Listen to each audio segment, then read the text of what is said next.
Question देखेंगे धड़ाधड़ और कवर करते जाएंगे। चलिए स्टार्ट करते हैं अपनी क्लास को। ये रहा पहला क्वेश्चन। हाल ही में भारत का 58 नंबर का टाइगर रिजर्व पूछ रहा है किससे बनाया गया है। तो माधव टाइगर रिजर्व को भारत का 58 नंबर का टाइगर रिजर्व बनाया गया है। ये मध्य प्रदेश में पड़ता है और ये क्वेश्चन जो है ये 9 मार्च है।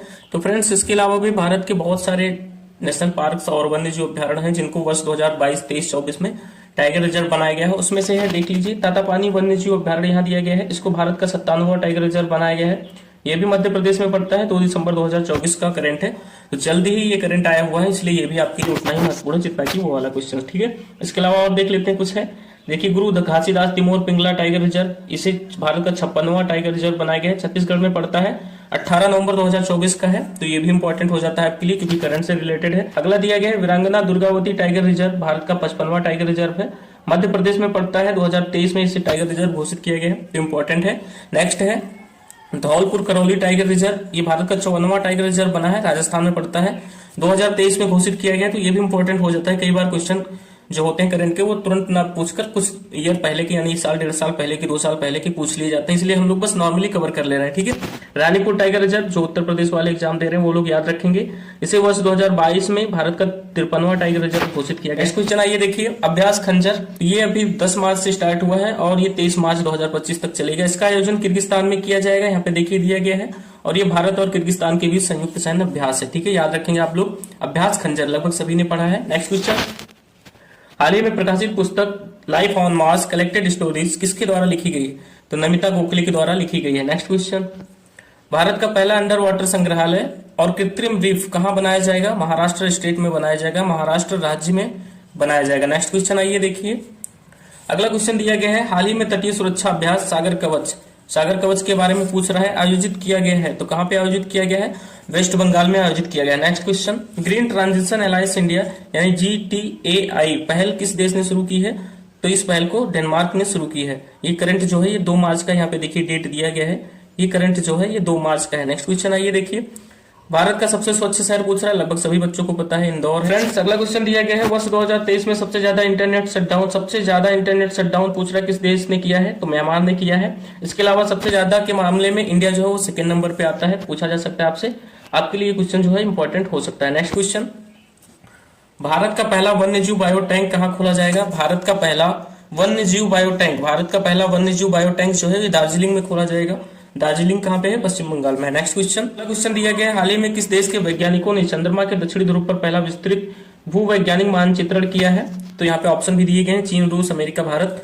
तो भारत के वैज्ञानिकों ने किया है। नेक्स्ट क्वेश्चन, टोकिन की खाड़ी, देखिए कितना अच्छा क्वेश्चन दिया गया है। टोकिन की खाड़ी, गल्फ ऑफ टोकिन, किन 2 देशों के बीच विवादित क्षेत्र है। इंपॉर्टेंट क्वेश्चन है ये, क्वेश्चन जो है आपके लिए इंपॉर्टेंट है। ठीक है, ये चीन और वियतनाम के बीच में पड़ता है। टोकिन की खाड़ी एक विवादित क्षेत्र है चीन और वियतनाम के बीच। नेक्स्ट क्वेश्चन, राष्ट्रीय विज्ञान दिवस सबको पता है 28 फरवरी को मनाया जाता है। रमन प्रभाव के खोज हुई थी, इस वजह से इसकी जो थीम है वो थोड़ी इंपॉर्टेंट हो सकती है आपके लिए। देख लीजिए, थीम यहाँ पे दिया गया है, विकसित भारत के लिए विज्ञान और नवाचार, वैश्विक नेतृत्व के लिए भारतीय युवाओं का सशक्तिकरण। ठीक है, नेक्स्ट क्वेश्चन आइए देखिए, हाल ही में EFIR दर्ज करने वाला पहला पुलिस स्टेशन पूछ रहा है कहां पे है, या किस राज्य या केंद्र शासित प्रदेश में है।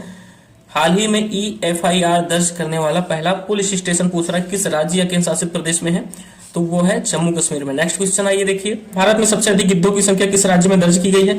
दरअसल हाल ही में गिद्धों की जनगणना कराई गई है और सबसे अधिक जो गिद्धों की संख्या है वो मध्य प्रदेश स्टेट में है। नेक्स्ट क्वेश्चन आइए देखिए, भारतीय प्रतिभूति और विनियमन बोर्ड यानी कि सेबी जिसको बोलते हो आप लोग, सेबी के बारे में तो जानते ही हो। इसके 11वें चेयरमैन या चेयरपर्सन कौन बने हैं, तुहिनकांत पांडे बने हैं। नेक्स्ट क्वेश्चन, मैट्री ऐप, अब देखिए कुछ क्वेश्चंस ऐसे होते हैं जो इंपॉर्टेंट नहीं लगते, नॉर्मली आप पढ़ोगे तो बोलोगे इंपॉर्टेंट ही नहीं है, लेकिन कुछ क्वेश्चंस से मतलब आप ऐसे समझ लो जो एग्जाम होता है उसमें जो आपको इंपॉर्टेंट नहीं लगता ना, ऐसे ही क्वेश्चन आते हैं। ठीक है, तो मैट्री ऐप पूछ रहा है किस मंत्रालय के द्वारा विकसित किया गया है। मैट्री ऐप जो है इलेक्ट्रॉनिक और सूचना प्रौद्योगिकी मंत्रालय के द्वारा विकसित किया गया है। नेक्स्ट क्वेश्चन, एथेना चंद्र मिशन, एथेना चंद्र मिशन पूछ रहा है किसके द्वारा लॉन्च किया गया है। यहाँ इसका आंसर नहीं दिया गया है, लेकिन एथेना चंद्र मिशन जो है ये नासा के द्वारा लॉन्च किया गया है। ठीक है, नेक्स्ट क्वेश्चन, अगला क्वेश्चन दिया गया है सशक्त भारत। अब देखिए ये भी इंपॉर्टेंट नहीं लग रहा होगा, सशक्त भारत नामक हिंदी मैगजीन को किस मंत्रालय के द्वारा लॉन्च किया गया है। सशक्त भारत, रक्षा मंत्रालय। आप लोग याद रखेंगे, नॉर्मली ऐसे पढ़ लीजिए, सशक्त भारत जो है ये रक्षा मंत्रालय के द्वारा लॉन्च किया गया है या फिर एक मैगजीन है, ऐसे मतलब आप लोग नॉर्मली याद रखेंगे। सशक्त भारत किससे संबंधित है, रक्षा मंत्रालय से। ठीक है, next question, state on India's environment report 2025, state on India's environment report 2025 पूछ रहा है किसके द्वारा प्रकाशित किया गया है। तो centre for science and environment और डाउन टू अर्थ के द्वारा इसे प्रकाशित किया गया है। Centre for science and environment और डाउन टू अर्थ के द्वारा state of India environment report 2025 प्रकाशित किया गया है। ये करंट जो है देखिए 5 मार्च 2025 का है। ठीक है, next question, international radio biology conference का आयोजन कहाँ किया गया? नई दिल्ली में किया गया है। ज्यादा इंपॉर्टेंट नहीं लग रहा है बट याद रखेंगे, नॉर्मली पूछा जा सकता है। नेक्स्ट, हाल ही में अमेरिका के राष्ट्रपति डोनाल्ड ट्रंप द्वारा घोषित गोल्ड कार्ड, अब देखिए मतलब हर एक देश में नागरिकता ग्रहण करने की अलग अलग जो कानून होते हैं, ठीक है, हमारे देश में बहुत सारे कानून हैं, ठीक है, 5 तरीके के हैं जिसमें आप नागरिकता ग्रहण कर सकते हैं। इसके अलावा अमेरिका में पूछा गया है, डोनाल्ड ट्रंप जो यहाँ के राष्ट्रपति बने हैं, इनके द्वारा गोल्ड कार्ड योजना नामक नई इमिग्रेशन जो नीति है उसे लागू की गई है और इसके तहत अगर आप $5 मिलियन का निवेश करते हैं अमेरिका में तो वहां के स्थायी नागरिक बन सकते हैं। ठीक है, क्या आप समझ पाए? अमेरिका में अगर आपको अस्थायी नागरिक बनना है तो मिनिमम $5 मिलियन का निवेश करना होगा। ठीक है, $5 मिलियन। ठीक है, नेक्स्ट क्वेश्चन आइए देखिए, संयुक्त राष्ट्र द्वारा जीरो डिस्क्रिमिनेशन डे कब मनाएगा? ये डे ज्यादा इंपॉर्टेंट नहीं लग रहा है लेकिन फिर भी पूछा जा सकता है। ठीक है, 1 मार्च को। जो चीज ज्यादा इंपॉर्टेंट नहीं होती है बाई चांस वही एग्जाम में ज्यादातर पूछी जाती है। ठीक है, और नॉर्मली नहीं पूछा जाता भाई कि कब मनाया जाता है ये दिवस वो दिवस, बहुत ही टफ, मतलब ऐसे पूछे जाते हैं जो आप सुनते नहीं है जल्दी, ऐसे दिवस वहां पे पूछे जाते हैं एग्जाम में। ठीक है फ्रेंड्स, आइए नेक्स्ट क्वेश्चन देखते हैं। चक्रवात तूफान एक है, चक्रवात गैरेंस, एक चक्रवात आया था। गैरेंस पूछ रहा है कि ये कहां पे आया था, तो ये हिंद महासागर में आया था। चक्रवात गैरेंस कहां पर आया था? हिंद महासागर में आया था। नेक्स्ट क्वेश्चन, हाल ही में लोसार त्योहार मनाया गया। लोसार त्योहार के बारे में शायद आप जानते हो। ठीक है, हाल ही में लोसार त्योहार मनाया गया है। पूछा जा रहा है यहाँ पे किस समुदाय के द्वारा इस त्योहार को नव वर्ष यानी नए साल के रूप में मनाया जाता है? तो तिब्बती जो लोग होते हैं लोसार त्योहार को नव वर्ष के रूप में मनाते हैं। नेक्स्ट क्वेश्चन, माउंट फेंटेल, अब देखिए ज्वालामुखी से संबंधित कई सारे क्वेश्चंस जो होते हैं वो आपको पता है, जैसे इटली, सिसिली, ज्वालामुखी, इस तरह के हवाईयन द्वीप, तो ये सारे आपको नॉर्मली सबको पता होते हैं, इसलिए एग्जामिनर्स जो होते हैं ऐसे क्वेश्चन नहीं पूछते या फिर पूछते भी हैं तो इजी टाइप के होते हैं, सभी बच्चे कर लेते हैं। ठीक है, अभी करंट रिलेटेड ज्वालामुखी हो सकता है आगे के एग्जाम में पूछा जाए। माउंट फेंटेल एक ज्वालामुखी है। ठीक है, माउंट फेंटेल ज्वालामुखी किस देश में स्थित है? तो इथियोपिया में स्थित है। माउंट फेंटेल ज्वालामुखी कहां पे है? इथियोपिया में है। अगला क्वेश्चन दिया गया, किसे लगातार 7वीं बार काउंसिल ऑफ इंडिया यानी BCI का अध्यक्ष नियुक्त किया गया है? मनन कुमार मिश्रा को। ये पहले भी थे और लगातार 7वीं बार फिर से बन गए। नेक्स्ट क्वेश्चन, डिजर्ट हंट 2025 वायुसेना अभ्यास हुआ है, कहां पे आयोजित हुआ है? जोधपुर, राजस्थान में। ठीक है, नेक्स्ट क्वेश्चन, अगला क्वेश्चन दिया गया है, ओसेलॉट क्वांटम चिप किसके द्वारा लॉन्च किया गया है? अब ये क्वेश्चन थोड़ा सा अच्छा हो सकता है इसलिए क्योंकि इंपॉर्टेंट नहीं लग रहा है, इस वजह से जो है ये थोड़ा सा अच्छा हो सकता है, इंपॉर्टेंट हो सकता है। ठीक है, ओसेलॉट क्वांटम चिप किसने लॉन्च किया है? तो अमेजॉन ने लॉन्च किया है। नेक्स्ट क्वेश्चन, विश्व वन्य जीव दिवस कब मनाया जाता है? 3 मार्च को मनाया जाता है। अगला question, geological survey of India की स्थापना कब हुई थी? तो 4 मार्च 1851 को हुई थी। अब ये मतलब मार्च का है, ज्यादा इंपॉर्टेंट नहीं है लेकिन स्टैटिक की तरह है। ठीक है, तो इसको आप लोग वैसे नॉर्मली पढ़ लीजिए, ये करंट का क्वेश्चन नहीं है, स्टैटिक का है। अगला क्वेश्चन दिया गया है, गंगा वाटर ट्रीटी यानी गंगा जल संधि। ठीक है, आपसे एग्जाम में पूछा जा सकता है कि गंगा वाटर ट्रीटी जो है वो किन 2 देशों के बीच हुई थी? तो भारत बांग्लादेश के बीच हुई थी। दरअसल 12 दिसंबर 1996 को ये संधि हुई थी, जिसके 30 वर्ष 2025 में पूरे हो जाएंगे। ठीक है, तो ये अपना कार्यकाल खत्म कर रहा है, इस वजह से बाई चांस एग्जाम में स्टैटिक की तरह पूछा जा सकता है। कब हुई थी ये संधि? तो 12 दिसंबर 1996 को, 30 वर्षों के लिए हुई थी। 2025 में इसका कार्यकाल खत्म हो जाएगा। नेक्स्ट क्वेश्चन, यमांडू आरसी, देखिए यहाँ पे दिया गया यमांडू आरसी हाल ही में किस देश के राष्ट्रपति बने हैं? 8 मार्च 2025 का करंट अफेयर है, उरुग्वे के राष्ट्रपति बने। Next question, from borrowers to builders women's role in India's financial growth story report किस संस्थान के द्वारा प्रकाशित की गई है? तो नीति आयोग के द्वारा प्रकाशित की गई है। ये रिपोर्ट काफी लंबी दिख रही है इसलिए इंपॉर्टेंट हो सकती है क्योंकि ये नीति आयोग के द्वारा लॉन्च की गई है, इस वजह से ये क्वेश्चन जो है वो इंपॉर्टेंट हो सकता है। अगला क्वेश्चन देखिए, हाल ही में भारत की पहली रिवर डॉल्फिन जनगणना की गई है। इसके अनुसार भारत में रिवर डॉल्फिन की संख्या कितनी है? तो 6327 है यानी 6327 इनकी जनसंख्या है। नेक्स्ट देखिए, अगला क्वेश्चन है, हाल ही में राष्ट्रीय वन्य जीव बोर्ड की 7वीं बैठक पूछ रहा है कहां पे आयोजित की गई है? तो 7वीं बैठक गिर नेशनल पार्क में आयोजित की गई है। गिर नेशनल पार्क जो है गुजरात में पड़ता है। क्वेश्चन दिया गया है, हाल ही में किस राज्य सरकार ने ग्राम पंचायत स्तर पर डिजिटल लाइब्रेरी स्थापित करने की घोषणा की है? तो वो सरकार है उत्तर प्रदेश। अब इसलिए इंपॉर्टेंट है क्योंकि ऐसे क्वेश्चन जो होंगे पीसीएस वगैरह में पूछे जाएंगे या उत्तर प्रदेश के जितने भी एग्जाम होंगे पूछे जाने की संभावना रहेगी, याद रखेंगे आप लोग। ठीक है, नेक्स्ट क्वेश्चन, हाल ही में पीएम नरेंद्र मोदी ने कहां पर वन्य जीव बचाओ केंद्र वन तारा का उद्घाटन कहां पे किया है? तो गुजरात में किया है मोदी जी ने। नेक्स्ट क्वेश्चन देखिए, हाल ही में किन 2 कंपनियों को नवरत्न का दर्जा दिया गया है? यहाँ पे देखिए 2 कंपनियां दी गई हैं, उनको नवरत्न का दर्जा दिया गया है। IRCTC और IRFC ये दोनों रेलवे की कंपनियां हैं और इनको नवरत्न का दर्जा दिया गया है, याद रखेंगे, भूलेंगे नहीं, मार्च का करंट अफेयर है। नेक्स्ट देखिए, पूछा जा सकता है वो क्वेश्चन एग्जाम में, भारत का पहला शहर कौन सा होगा जहां से 9 एक्सप्रेस वे गुजरेंगे? तो ये क्वेश्चन भी यूपी वालों के लिए इंपॉर्टेंट हो जाएगा, ये लखनऊ हो जाएगा। ठीक है, इसका करेक्ट आंसर हो जाएगा लखनऊ, जहां से 9 एक्सप्रेस वे गुजरेंगे। नेक्स्ट क्वेश्चन देखिए, हाल ही में पंचायती राज मंत्रालय ने कहा आदर्श महिला अनुकूल ग्राम पंचायत पहल की शुरुआत की है? तो नई दिल्ली में की है। ये क्वेश्चन भी अच्छा क्वेश्चन है। ट्रॉपिकल साइक्लोन अल्फ्रेड एक साइक्लोन है, अल्फ्रेड पूछ रहा है कि कहां पर आया था, ये किस महासागर में आया था? तो दक्षिणी प्रशांत महासागर में आया था, याद रखेंगे, अल्फ्रेड। नेक्स्ट क्वेश्चन, अंतरराष्ट्रीय महिला दिवस 2025 की थीम क्या थी? अब आप सभी को पता है अंतरराष्ट्रीय महिला दिवस जो है हम लोग 8 मार्च को मनाते हैं। तो 8 मार्च को दिवस मनाते तो ज्यादा इंपॉर्टेंट वो नहीं होता, वो पहले होता था। आज के टफ एग्जाम में क्या पूछा जाता है कि अंतरराष्ट्रीय महिला दिवस की थीम क्या थी? तो आइए देख लेते हैं। एक्सिलरेटिंग एक्शन जो है अंतरराष्ट्रीय महिला दिवस 2025 की थीम थी, इसको हिंदी में बोलेंगे कार्यवाही में तेजी लाना, ठीक है, एक्सिलरेटिंग एक्शन। नेक्स्ट क्वेश्चन, वैश्विक आतंकवाद सूचकांक 2025 में शीर्ष स्थान पर कौन सा देश है? वैश्विक आतंकवाद सूचकांक 2025 के बारे में बताया गया है। नीचे ऑप्शन दिए गए हैं, पाकिस्तान, पहला ऑप्शन है यहाँ पे अफगानिस्तान, बुर्किना फासो, सूडान। कौन सा देश है जो फर्स्ट नंबर पे है, सबसे ज्यादा आतंकवाद से प्रभावित है? तो वो देश है बुर्किना फासो। नेक्स्ट आइए देखते हैं। इसके अलावा अगर हम बात करें वैश्विक आतंकवाद सूचकांक 2025 जो है ये institute of economics and peace यानी कि IEP के द्वारा जारी किया जाता है। इंडिया की इसमें रैंक 14 है और पाकिस्तान इसमें सेकंड नंबर पर, यानी कि आतंकवाद से दूसरे नंबर पर सबसे ज्यादा प्रभावित देश जो है वो पाकिस्तान है, ठीक है। इसमें कुछ चीजें और बात कर ले, थोड़ा PCS लेवल के एग्जाम में जो पूछे जा सकते हैं, वो पहला तो ये पूछा जा सकता है कि कौन जारी करता है वैश्विक आतंकवाद सूचकांक, और दूसरा आपसे पूछा जा सकता है कि सबसे बड़ा आतंकवादी क्षेत्र इसमें बताया गया है, यानी कि ये जो रिपोर्ट आतंकवाद सूचकांक जारी की गई है इसमें बताया गया है सबसे बड़ा आतंकवादी क्षेत्र जो है वो कौन सा है? साहिल क्षेत्र है। साहिल क्षेत्र के बारे में अगर आप नहीं जानते हैं तो आप जान सकते हैं, ये क्षेत्र जो है वो अफ्रीका से संबंधित, अफ्रीका यानी कि अफ्रीका महाद्वीप में पड़ता है, कई सारे देशों का एक समूह है अफ्रीका महाद्वीप में, वहीं पे पड़ता है, ठीक है। नेक्स्ट देखेंगे, इसी सूचकांक में बताया गया कि सबसे तेजी से उभरता हुआ आतंकवादी जो संघ है या संगठन है वह है तहकीक-ए-तालिबान, याद रखेंगे। नेक्स्ट क्वेश्चन देखिए, किस राज्य ने अपनी इलेक्ट्रॉनिक सिटी का नाम बदलकर रतन टाटा इलेक्ट्रॉनिक सिटी कर दिया है? तो किस राज्य ने किया है? यहाँ पे ऑप्शन दिए गए हैं, उत्तर प्रदेश, बिहार, पश्चिम बंगाल, असम। तो असम सरकार ने किया है, ठीक है। असम सरकार ने अपनी इलेक्ट्रॉनिक सिटी का नाम बदलकर रतन टाटा इलेक्ट्रॉनिक सिटी कर दिया है। नेक्स्ट क्वेश्चन है, ये देखते हैं, मार्क कार्नी किस देश के अगले प्रधानमंत्री होंगे या फिर बने हैं? मार्क कार्नी जो है हाल ही में किस देश के अगले प्रधानमंत्री बने हैं? नीचे ऑप्शन भी दिए गए, फ्रांस, ब्रिटेन, कनाडा, पोलैंड। तो ये जो है कनाडा के अगले प्रधानमंत्री बने हैं। नेक्स्ट क्वेश्चन है, ये देखते हैं, टाइगर शार्क 40 संयुक्त सैन्य अभ्यास, टाइगर शार्क 40 संयुक्त सैन्य अभ्यास किन दो देशों के बीच हुआ है? तो अमेरिका और फ्रांस के बीच हुआ है। टाइगर शार्क 40 संयुक्त सैन्य अभ्यास जो है ये अमेरिका और फ्रांस के बीच हुआ है। नेक्स्ट क्वेश्चन आइए देखते हैं, हाल ही में कहाँ पहला सौर वेदनाम उत्सव संपन्न हुआ है? कहाँ पर पहला सौर वेदनाम उत्सव संपन्न हुआ है? तो ये बिहार में संपन्न हुआ है। याद रखेंगे, जो बिहार के लोग हैं, बिहार PCS वगैरह देने जाते हैं या फिर बिहार में कोई भी वनडे एग्जाम देने जाते हैं, ठीक है, वो सभी लोग याद रखेंगे। नेक्स्ट क्वेश्चन आइए देखते हैं, हाल ही में किस देश में उल्का पिंड के टकराने से बने दुनिया के सबसे पुराने क्रेटर की खोज हुई है? किस देश में सबसे बड़े क्रेटर की खोज हुई है जो कि उल्का पिंड के टकराने से बना था? तो ऑस्ट्रेलिया में हुई है। अच्छा क्वेश्चन है, अच्छे लेवल का क्वेश्चन है, पूछ सकते हो, याद रखना। अगला क्वेश्चन है, चार चार फुट किस भारतीय राज्य का प्रमुख सांस्कृतिक उत्सव है? चार चार फुट किस भारतीय राज्य का प्रमुख सांस्कृतिक उत्सव है? तो ये मिजोरम का प्रमुख सांस्कृतिक उत्सव है। अगला क्वेश्चन आइए, हाल ही में फेडरल बैंक की पहली ब्रांड एम्बेसडर किसे बनाया गया है? तो विद्या बालन को बनाया गया है फेडरल बैंक की पहली ब्रांड एम्बेसडर। अगला क्वेश्चन, प्रोजेक्ट हिफाजत पूछ रहा है किस राज्य सरकार ने शुरू किया है? तो प्रोजेक्ट हिफाजत जो है वो पंजाब राज्य सरकार ने शुरू किया है। अगला क्वेश्चन, नेक्स्ट क्वेश्चन देखते हैं, राष्ट्रीय खनिज विकास निगम के नए अध्यक्ष कौन बने हैं? अमिताभ मुखर्जी जो है ये राष्ट्रीय खनिज विकास निगम के नए अध्यक्ष बने हैं। अच्छा क्वेश्चन बोल सकते हो। नेक्स्ट क्वेश्चन दिया गया है, अमेरिका ने किस देश की स्टील और एल्यूमिनियम आयात पर टैरिफ को 25% से बढ़ाकर 50% कर दिया? ये क्वेश्चन आपको बनाना गया है। तो कनाडा के स्टील और एल्यूमिनियम निर्यात पर 25% से बढ़ाकर 50% कर दिया, याद रखेंगे आप लोग। अगला क्वेश्चन देखिए, विश्व स्तर पर महिलाओं की सबसे बड़ी सभाओं में से एक अटुकल पुंगला का आयोजन कहाँ पर किया गया है? अच्छा क्वेश्चन बोल सकते हो, ऐसे क्वेश्चन इंपॉर्टेंट नहीं लगते हैं, बाई चांस एग्जाम में पूछ लिए जाते हैं। अटुकल पुंगला का आयोजन कहाँ किया गया है? नीचे ऑप्शन दिए गए हैं, अगर आप देखना चाहें तो पहला ऑप्शन दिया गया कोयम्बटूर, यहाँ पे देखिए कोयम्बटूर दिया गया है। अगला है हैदराबाद, मैसूर, तिरुवनंतपुरम। इसका आयोजन जो है अटुकल पुंगला का आयोजन जो है किया गया है तिरुवनंतपुरम में, ठीक है फ्रेंड्स। नेक्स्ट क्वेश्चन देखिए, विश्व उपभोक्ता अधिकार दिवस कब मनाया जाता है? तो 15 मार्च को मनाया जाता है। अच्छा क्वेश्चन है, इसकी जो थीम थी वो अस्थायी जीवन शैली के लिए एक उचित बदलाव, ठीक है, अस्थायी जीवन शैली के लिए एक उचित बदलाव, विश्व उपभोक्ता अधिकार दिवस 15 मार्च।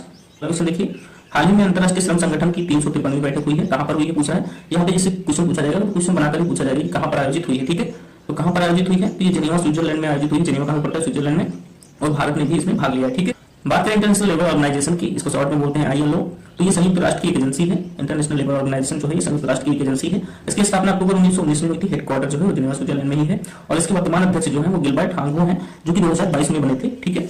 अभी भी वही है, हो सकता है आगे चेंज हो जाए, तो आप लोग याद रखेंगे। नए अपडेट पाने के लिए हमारे चैनल को सब्सक्राइब भी कर सकते हैं। हम लोग डेली करंट अफेयर कवर नहीं करते क्योंकि टाइम वेस्ट होता है, 2 घंटे का डेली करंट अफेयर। अगली बात और बता दूं, मैं इसमें स्टैटिक कोई भी कवर नहीं कर रहा हूँ, ओनली करंट क्वेश्चन ही कवर कर रहा हूँ, ठीक है। नेक्स्ट क्वेश्चन देखिए, अगला क्वेश्चन दिया है चक्रवात जूट। चक्रवात जूट जो है वो पूछेगा किस देश में हाल ही में आया है? किस देश में हाल ही में चक्रवात जूट आया है? तो ये मोजाम्बिक में आया है, ठीक है। अगला क्वेश्चन देखिए, शीतकालीन ओलंपिक 2025 में भारत ने कुल कितने पदक जीते हैं? 2025 में शीतकालीन ओलंपिक हुआ है, उसमें भारत ने कुल कितने पदक जीते हैं? तो 33 पदक जीते हैं। ठीक है, इसका आयोजन जो है वो इटली में किया गया है। नेक्स्ट क्वेश्चन देखिए, अच्छा क्वेश्चन था वो भी। नौसैनिक अभ्यास गरुड़ पूछ रहा है भारत और किस देश के बीच होता है? तो नौसैनिक अभ्यास जो गरुड़ है वो भारत, यहाँ पे देखिए भारत और फ्रांस के बीच होता है। ठीक है, अगला क्वेश्चन दिया है, हाल ही में किस बैंक ने डिजिटल रुपए को अपनाने की घोषणा की है? तो वो बैंक है स्टेट बैंक ऑफ इंडिया यानी कि एसबीआई। अस्मिता ऋण योजना किस बैंक ने शुरू किया है? तो स्टेट बैंक ने शुरू किया यानी कि स्टेट बैंक ऑफ इंडिया ने शुरू किया है। इस योजना के तहत आपके पास कोई गारंटी नहीं है, यानी कि सामान रखने के लिए बैंक में नहीं है, फिर भी महिलाओं को लोन दिया जाएगा। यानी कि अगर आप कोई कागज पत्र ना जमा करें, ठीक है, कोई गारंटी ना जमा करें, फिर भी आपको लोन मिल जाएगा, महिलाओं के लिए है ये योजना। ठीक है, अगला क्वेश्चन दिया गया, सिप्री की रिपोर्ट के अनुसार 2030 से 24 के मध्य हथियारों का सबसे बड़ा आयातक देश कौन सा रहा है? तो यूक्रेन रहा है, क्योंकि अभी आपको पता भी है रूस और यूक्रेन में युद्ध चल रहा था। ठीक है, नेक्स्ट क्वेश्चन, मूडीज के अनुसार 2025-26 में, ये क्वेश्चन अच्छा है, मूडीज के अनुसार 2025-26 में भारत की जीडीपी वृद्धि दर कितने प्रतिशत रहने का अनुमान है? तो 6.5%, याद रखेंगे 6.5%। इसके अलावा भी आईएमएफ और वर्ल्ड बैंक द्वारा भी कुछ किया गया डाटा देख सकते हैं। आईएमएफ के अनुसार 6.5% ही रहेगा भारत की वृद्धि दर 2025-26 में, और वर्ल्ड बैंक के अनुसार 6.7%। ठीक है, नेक्स्ट क्वेश्चन आइए देखिए, विलियम्स के बारे में बहुत सारी खबरें आई हैं, तो उनको भी आप थोड़ा सा देख लीजिए, ज्यादा तो मैं इसमें कवर नहीं करूंगा। डिटेल में जानना तो आप और भी कहीं से जान सकते हैं, सर्च कर सकते हैं उनके बारे में। बात करें सुनीता विलियम्स की, तो उनका जन्म जो है वो 19 सितंबर 1965 को हुआ था। इन्हें पद्म भूषण सम्मान भारत में 2008 में दिया गया था। ऐसा क्वेश्चन पूछा जा सकता है आपसे कि सुनीता विलियम्स को पद्म भूषण सम्मान कब दिया गया था? तो वर्ष 2008 में दिया गया था, क्योंकि ये चर्चा में आई है। ठीक है, ये 3 बार वर्ष 2006 में, 2012 में और जून 2024 में भी गई थी। इन्हें 3 बार स्पेस में जा चुकी हूँ, और सेकंड नंबर पर यानी कि दूसरी ऐसी महिला है जो सबसे ज्यादा समय तक अंतरिक्ष में रहने का रिकॉर्ड बनाया। ठीक है, इससे पहले अगर हम बात करें तो अंतरिक्ष में जाने वाली विश्व की पहली महिला जो थी वो थी वैलेंटीना तेरेस्कोवा, और अंतरिक्ष में सबसे ज्यादा दिन तक रहने वाली जो पहली महिला थी वो थी पिगी विल्सन।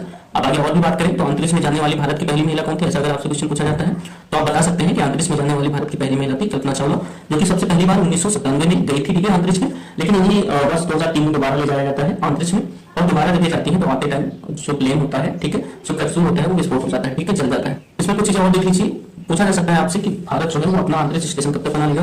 तो वर्ष 2035 तक इंडिया जो है वो अपना अंतरिक्ष स्टेशन बना लेगा, और साथ ही वर्ष 2040 से जो भारत है ये यात्रियों को भी ले जाएगा चंद्रमा की यात्रा करवाने। ठीक है, नेक्स्ट क्वेश्चन आइए देखते हैं, उत्तर भारत की पहली परमाणु परियोजना, उत्तर भारत की, ये क्वेश्चन इंपॉर्टेंट है, उत्तर भारत की पहली परमाणु योजना किस राज्य में बनाई जा रही है? तो हरियाणा राज्य में बनाई जा रही है। इसका नाम है जैतापुर परमाणु संयंत्र। ठीक है, जैतापुर परमाणु संयंत्र हरियाणा में उत्तर भारत की पहली परमाणु परियोजना बनाई जा रही है। नेक्स्ट क्वेश्चन देखिए, भारत 2047 जलवायु अनुकूल भविष्य का निर्माण संगोष्ठी का आयोजन जो है वो कहां पर किया गया है? तो ये नई दिल्ली में स्टार्ट हुआ, अभी 19 मार्च को स्टार्ट हुआ है और 22 मार्च तक चलेगा, 22 से 30 मार्च तक। ठीक है, विश्व गौरैया दिवस जो है पूछा जाता है कब मनाया जाता है? तो ये 20 मार्च को ही मनाया था, ये 20 मार्च का करंट अफेयर था। स्टॉकहोम जल पुरस्कार 2025, ये भी अच्छा क्वेश्चन है। स्टॉकहोम जल पुरस्कार 2025 से किसे सम्मानित किया गया है? तो गुंटर ब्लासम को सम्मानित किया है। ये एक जल विज्ञानी है, ठीक है, इनको स्टॉकहोम जल पुरस्कार 2025 से सम्मानित किया। अच्छा क्वेश्चन है, इंपॉर्टेंट नहीं लग रहा, बट ऐसे क्वेश्चन एग्जाम में आ जाते हैं। ठीक है, नेक्स्ट देखिए फ्रेंड्स, अंतरराष्ट्रीय वन दिवस कब मनाया जाता है? तो अंतरराष्ट्रीय वन दिवस 21 मार्च को मनाया जाता है, और ये करंट 21 मार्च का है। इसकी थीम देख लेते हैं, इसकी थीम है वन और भोजन, यानी कि फॉरेस्ट एंड फूड। नेक्स्ट देखिए, विश्व जल दिवस कब मनाया गया? 2025, तो 22 मार्च को मनाया गया है विश्व जल दिवस 2025, और इसकी थीम यहाँ पे दिया गया है ग्लेशियर संरक्षण यानी कि ग्लेशियर प्रिजर्वेशन। नेक्स्ट देखिए, इससे संबंधित कुछ और भी चीजें देख लीजिए, फटाफट रिवीजन कर लीजिए। ये सारी चीजें आपको पहले से पता होंगी, बस आपको रिवीजन करना है। ठीक है, नमामि गंगे अभियान जुलाई में चलाया गया था 2014 में। नेक्स्ट देखिए, जल जीवन मिशन 15 अगस्त 2019 को स्टार्ट किया गया था। वाटरमैन ऑफ इंडिया किसे बोलते हैं? राजेंद्र सिंह को बोलते हैं। और 5 जून को विश्व पर्यावरण दिवस मनाया जाता है, सभी को पता है। 8 जून को विश्व महासागर दिवस मनाया जाता है, और 16 सितंबर को ओजोन संरक्षण दिवस मनाया जाता है। ये सारे दिवस जो है ये पर्यावरण से संबंधित है, इस वजह से हमने इसमें रिवीजन करवा दिया है। नेक्स्ट देखिए, शहीद दिवस। अब शहीद दिवस बार बार एग्जाम में तो नहीं पूछा जाता, लेकिन इस दिन भगत सिंह, सुखदेव और राजगुरु को फांसी दी गई थी, इस वजह से शहीद दिवस हम लोग मनाते हैं 23 मार्च को। ठीक है, नेक्स्ट क्वेश्चन देखिए, विश्व मौसम विज्ञान दिवस कब मनाया गया? तो 23 मार्च को मनाया गया। देखिए यहाँ पे दिया गया है 23 मार्च को विश्व मौसम विज्ञान दिवस मनाया गया है, 23 मार्च को। और यहाँ पे इसकी थीम भी दी गई है, थोड़ा सा देखना चाहे तो देख लीजिए। पूर्व चेतावनी अंतर को एक साथ बांटना भी अजीब सा थीम है। ठीक है, नॉर्मल लोगों को तो समझ में नहीं आएगा, इसलिए मुझे लगता है कि हर एक दिवस का थीम जो होना चाहिए वो बहुत ही नॉर्मल होना चाहिए, जो हर इंसान को समझ में आनी चाहिए। ठीक है, विश्व मौसम विज्ञान दिवस 23 मार्च को मनाया जाता है, नीचे थीम भी दी गई है। नेक्स्ट क्वेश्चन देखिए, 59वां ज्ञानपीठ पुरस्कार पूछ रहा है किसे दिया गया है? तो विनोद कुमार शुक्ल को दिया गया है। यह है विनोद कुमार शुक्ल, और इनको हिंदी भाषा में योगदान के लिए, किस भाषा में? हिंदी भाषा में योगदान के लिए दिया गया है 59वां ज्ञानपीठ पुरस्कार। आइए ज्ञानपीठ पुरस्कार के बारे में थोड़ा बहुत चीजें जान लेते हैं। देखिए यहाँ पे ज्ञानपीठ पुरस्कार से बनने वाले और भी कुछ क्वेश्चन दिए गए हैं, जिनको आप देख सकते हैं। हिंदी भाषा के लिए पहला ज्ञानपीठ पुरस्कार पूछा जाता है कब दिया गया था? तो 1968 में किसे दिया गया था? सुमित्रानंदन पंत को। ठीक है, नेक्स्ट पूछा जाएगा अंग्रेजी भाषा के लिए पहला ज्ञानपीठ पुरस्कार किसे दिया गया था? तो वर्ष 2018 में अमिताभ घोष को दिया गया था। अगला है ज्ञानपीठ पुरस्कार पाने वाली पहली महिला कौन थी? तो आशा पूर्णा देवी थी, जिन्हें 1976 में दिया गया था, ये बांग्ला भाषा के लिए। ठीक है, नेक्स्ट आइए देखते हैं, अगला क्वेश्चन दिया गया है विश्व क्षय रोग दिवस कब मनाया जाता है? तो 24 मार्च को मनाया जाता है। विश्व क्षय रोग दिवस कब मनाते हैं? 24 मार्च को मनाते हैं। इसकी थीम भी यहाँ पे लिखी हुई है, yes we can and TB. ठीक है, अब टीबी जो होता है ये संक्रामक बीमारी होती है, हवा वगैरह से फैल जाती है, इसलिए थोड़ा आप लोग बच के रहें। किसी को अगर शिकायत लग रहा है, खांसी आ रही है, उसके फेफड़े खराब हो रहे हैं, कुछ भी प्रॉब्लम है, तो आप लोग थोड़ा सा बच के रहें। यहाँ पर देखिए जो टीबी है वो ट्यूबरकुलोसिस माइक्रोबैक्टीरियम के कारण होता है, और इसकी खोज 1882 में रॉबर्ट कोच ने की थी। नेक्स्ट देखिए, वैश्विक स्तर पर टीबी को समाप्त करने का जो लक्ष्य है वो 2030 है। ये अच्छे अच्छे क्वेश्चन है, करंट के क्वेश्चन है, पूछा जा सकता है वैश्विक स्तर पर टीबी को समाप्त करने का लक्ष्य क्या है, तो वर्ष 2030 है। लेकिन वही भारत जो है ये 2025 तक बोल रहा है, भारत इंडिया, कि वर्ष 2025 तक हम टीबी को समाप्त कर देंगे अपने यहाँ से। ठीक है, 2025 चल भी रहा है, देखते हैं क्या होता है। नेक्स्ट देखिए, विश्व कबड्डी चैंपियनशिप कप 2025 किसने जीता है, किस देश ने जीता है, तो भारत ने जीता है, इंग्लैंड को हराकर जीता है, और आयोजन भी इंग्लैंड में हुआ था। अब इसमें 2 सेशन आते हैं, मतलब महिलाओं के लिए कबड्डी और पुरुषों के लिए कबड्डी, तो दोनों में इंडिया ने जीता है और दोनों में इंग्लैंड को हराकर ही जीता है। ठीक है फ्रेंड्स, नेक्स्ट आइए देखिए, हाल ही में उड़ीसा उच्च न्यायालय के नए मुख्य न्यायाधीश पूछ रहा है कौन बने, उड़ीसा उच्च न्यायालय के नए मुख्य न्यायाधीश कौन बने हैं, तो न्यायमूर्ति हरीश टंडन, न्यायमूर्ति हरीश टंडन जो है वो उड़ीसा उच्च न्यायालय के नए मुख्य न्यायाधीश बने हैं। नेक्स्ट क्वेश्चन आइए देखते हैं, जल का अधिकार कानून लागू करने वाला पहला राज्य कौन सा बना है, वो राज्य है महाराष्ट्र। आप लोग याद रखेंगे, महाराष्ट्र जो है वो जल का अधिकार यानी कि राइट टू वाटर को लागू करने वाला पहला स्टेट बन गया है। यहाँ पे देखिए कुछ इमेज भी दिए गए हैं इसके, आप देख सकते हैं। आप लोग जल को सेविंग करें यानी कि वाटर को बचाएं, ज़्यादा वेस्ट ना करें। जहाँ उनसे पूछिए आप वाटर का दर्द या फिर जल का दर्द, उनसे पूछिए जहाँ पे वाटर नहीं है। राजस्थान इलाकों में बहुत सारे इलाके हैं जहाँ पे पानी नहीं होता, वो लोग 10-10 किलोमीटर 12 किलोमीटर पानी के लिए जाते हैं भरने। ठीक है, तो आप लोगों के पास अगर पानी है तो ज़्यादा यूज़ मत कीजिए, नॉर्मल यूज़ कीजिए। नेक्स्ट क्वेश्चन देखिए, अगला क्वेश्चन दिया गया है, हाल ही में संयुक्त राष्ट्र ने 21 वर्ष को स्वच्छ ऊर्जा का अंतर्राष्ट्रीय वर्ष घोषित किया है, तो वर्ष 2026 को घोषित किया है। ठीक है फ्रेंड्स, नेक्स्ट क्वेश्चन देखिए, अच्छा क्वेश्चन था ये भी। अगला क्वेश्चन दिया गया है, ये 31 मार्च आई थिंक 29 मार्च का करंट है। ठीक है, म्यांमार में भूकंप राहत के लिए भारत ने कौन सा ऑपरेशन चलाया है, तो ये ऑपरेशन चलाया ऑपरेशन ब्रह्मा। नेक्स्ट क्वेश्चन दिया गया है, अंतरिक्ष में सहयोग के लिए हाल ही में भारत ने किस देश के साथ समझौता किया है, तो वो देश है फ्रांस। ठीक है, अंतरिक्ष में सहयोग के लिए हाल ही में भारत ने किस देश के साथ समझौता किया, फ्रांस के साथ। ये IR से संबंधित है, इस वजह से कई बार एग्जाम में पूछ लिया जाता है। ठीक है फ्रेंड्स, नेक्स्ट क्वेश्चन आइए देखते हैं। अगला क्वेश्चन दिया गया है, नौसैनिक अभ्यास इंद्र का आयोजन भारत और किस देश के बीच होता है, तो हाल ही में इंद्र का 12वां संस्करण का आयोजन किया गया है भारत में। ठीक है, और इसका आयोजन भारत और रूस के बीच होता है, यह एक नौसैनिक अभ्यास है। तो फ्रेंड्स यहाँ पे आपके सारे क्वेश्चंस मार्च महीने के खत्म हो जाते हैं। हम लोग मिलेंगे नेक्स्ट सेशन में, जिसमें हम लोग कवर करेंगे 1 अप्रैल से लेकर 10 अप्रैल के बीच का करंट अफेयर, यानी कि 10 दिन के बीच का जो करंट अफेयर होगा उसको कवर करेंगे।